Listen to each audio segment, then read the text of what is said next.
Hello, everybody. Thank you. So FinCom is all about database matching. Matching entries between different databases and within the database itself finding the duplications. So this is a big issue, and not only in FinTech. So if we know about the Boston bombers, the U.S. security forces got their names 9 months before the actual bombing, but couldn't find them in their databases due to the differentiation in the spelling. Simply changing a vowel from an E to an A, they couldn't be found. FinCom's technology is able to match these names using proprietary patented technology of 44 algorithms. This is a huge market both for KYC, AML, CRM unification, and so on. We've put together a great team. My partner to the left, Dr. Oleg Golobrodsky, is a professor for advanced mathematics, sits on the EU AI advisory board. To the right all the way is Amos Gutman, former captain at Mamram, CTO, chief architect there. Liran Crispin is a professional expert in the domain, and Sheila Makliff is our marketing VP with a huge amount of experience. So what are we doing? We have developed over 44 different algorithms that know how to match the entries between different databases. And we do this using three-stage process. Sanitation. We clean the databases. Normalization. We turn the entries into a mathematical formulation or representation, and that's called a phonetic fingerprint. We take every name and we turn it into a mathematical value.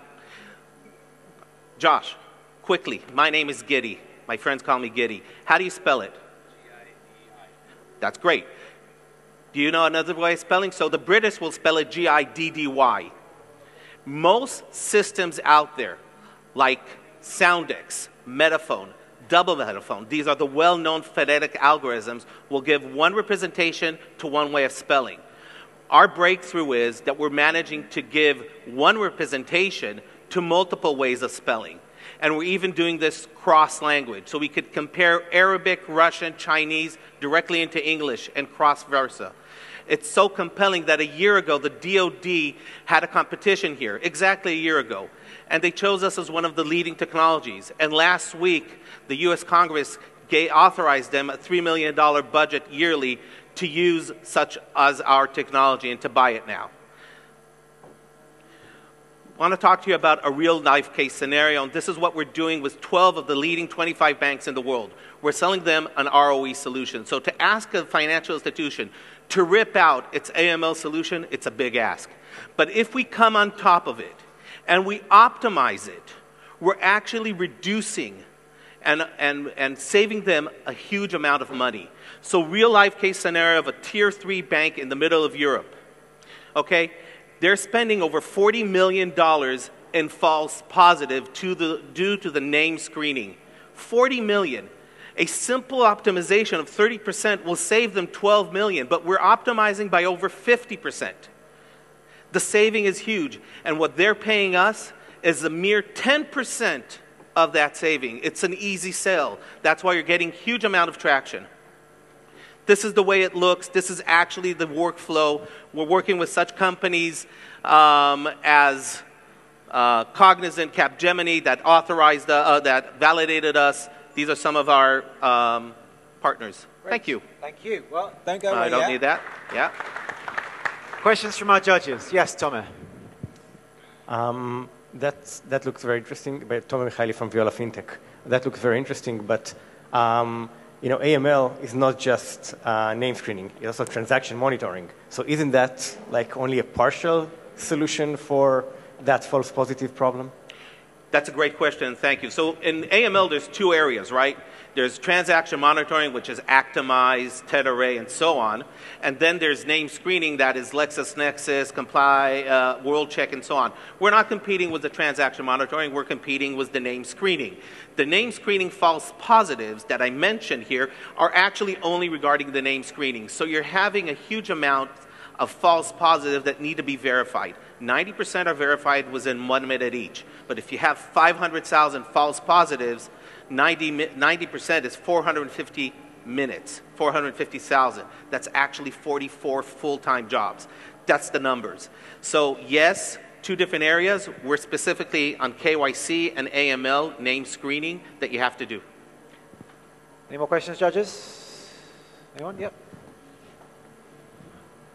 Hi. If I understand correctly, the core technology is the mathematical representation of the data. So I have two questions. First of all, why did you choose to address the AML challenge? And second, what are the additional use cases that you plan to address with this technology? Thanks. Great question. I feel like I set it up. But the answer is very simple. AML is a low-hanging fruit. Banks, financial institutions are being hit drastically with this cost. Also, under the 4th AML and 5th AML directive of the EU, other organizations such as gambling, real estate agents, micro companies. So we're a fintech that's not only coming to banks, we're also coming to insurance companies, but we're also going to micro companies. We're helping them manage to process their regulatory compliance in a much easier and faster and more productive way. Instead of paying right now €10 for a verification, be it in Spain, in Germany, a real estate agent, a car dealer, a jeweler, they have to do this on every €10,000 transaction.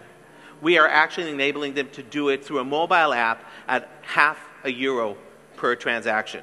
And that is a difference, where an API that could go into working solutions and optimize them, or come out as a very quick and real-time solution. Your second question, remind me? Additional use cases, well, I just mentioned real estate agents and so on, but going out of the AML, one of the banks, or two of the banks that right now brought in their customer filterization, wanting to understand their customer base, their duplications. We're enabling to search cross databases and cross-border, instead of name, only the phonetic fingerprint. So the mathematical representation between database and database, instead of sending names and information and in some way violating different problems such as privacy and GDPR, you're only putting out a mathematical representation that its encryption is higher than a 256 key. So it's a very high encryption and enables us to match. We're doing right now 33 languages in its original format and understanding 50 languages, more than 50 languages in its simplified format. So these are our advantages. Got time for